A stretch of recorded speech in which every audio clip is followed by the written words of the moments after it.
Welcome to the Tech Egg. Don't get scrambled. Enjoy the video. You begin by confirming power and model. This matters because menus vary by firmware. First, plug the washer in and press power. Make sure the display is stable. Once the panel is lit, press and hold the start/pause for 2 seconds only if a quick reset is needed. Now access the main menu using the program or setting button. You want the clock or time option visible. If you see a padlock or child lock icon, disable it now so the controls accept changes.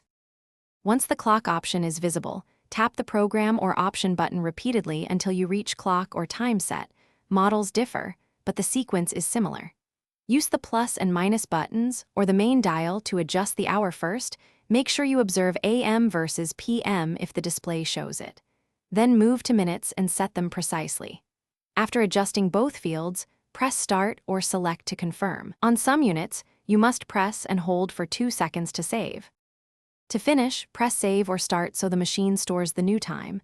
Wait for the display to flash or show a confirmation icon. That tells you it accepted the change. Once saved, verify by turning the unit off and on, then checking the clock again. Make sure repeat adjustments stick. If the time resets or won't save, inspect the battery backup or CMOS area and consider a firmware update or service call. Tip: if settings revert, replace internal backup battery before more troubleshooting. Thanks for watching. Consider subscribing if I helped unscramble your problems.